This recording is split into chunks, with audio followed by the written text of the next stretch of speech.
আমি মনে করি স্বামীর টাকা থাকা খুবই দরকার, কারণ স্বামীর টাকা না থাকলে তার স্ত্রী ও সন্তানের কোনো জায়গায় মূল্য থাকে না। স্বামীর টাকার উপর নির্ভর করে তার স্ত্রী ও সন্তানের সম্মান।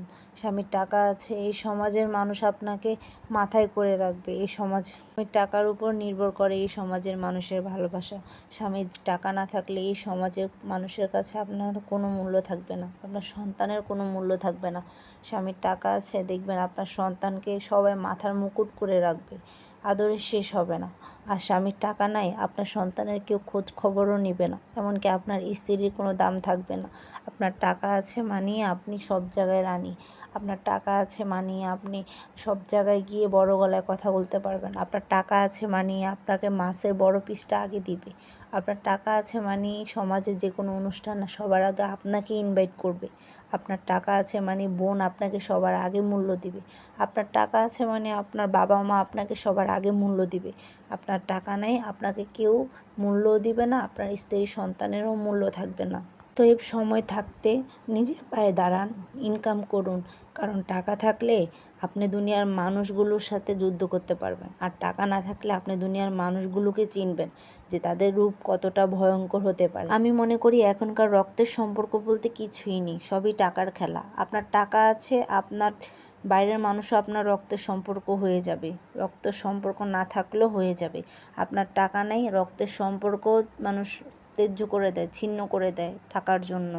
অতএব আমি মনে করি যে এই দুনিয়াতে টাকাটাই সব কিছু, টাকাটাই ইম্পর্টেন্ট। আমি এটা মনে করি, আমার লাইফ থেকে আমি এটা মনে করি যে টাকাটাই ইম্পর্টেন্ট। টাকা ছাড়া এই পৃথিবীতে মানুষ মেরুদণ্ডহীন। এই কথাগুলো কিন্তু একদম বাস্তব সত্যি কথা। আমি যেগুলো বলছি এগুলো কিন্তু প্রতিটা মানুষের সাথে হচ্ছে, প্রতিটা নিয়তে মানুষের সাথে হচ্ছে, হয়তো আমরা জানি না।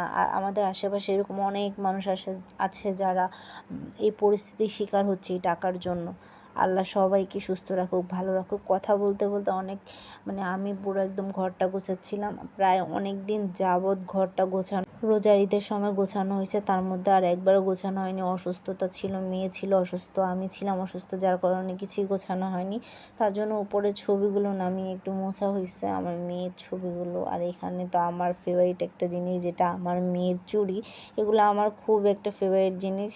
আমার এই চুড়ি শখের চুড়ি আলনায় বলা গেলে একটা, যেটা আমার শখের চুড়ি আলনা। এই শখের চুড়ির আলনার মধ্যে এখন আমার রাজকন্যা চুড়ি রাখা হয়, যেগুলো আমার খুব শখের চুড়ি আমার মেয়ের। আমি নিজের হাতে বানিয়েছি, কিছু কিনা আছে এখানে। তারপরে এগুলো গোছাতে গোছাতে আমি রান্না করার টাইম হয়ে গেছে। আমি যেহেতু দুপুর, তার জন্য রান্না করতে আসলাম।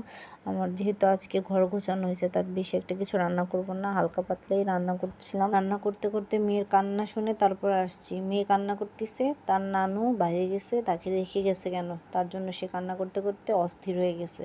কি একটা অবস্থা! এই মেয়ের জন্য আমার মা কোথাও যেতে পারে না, সে একদম 1 মিনিট নানুকে না দেখলে কান্নাকাটি শুরু করে দেয়। দেন আজকের ভিডিওটি এই পর্যন্তই। সবাই ভালো থাকবেন, আল্লাহ হাফিজ।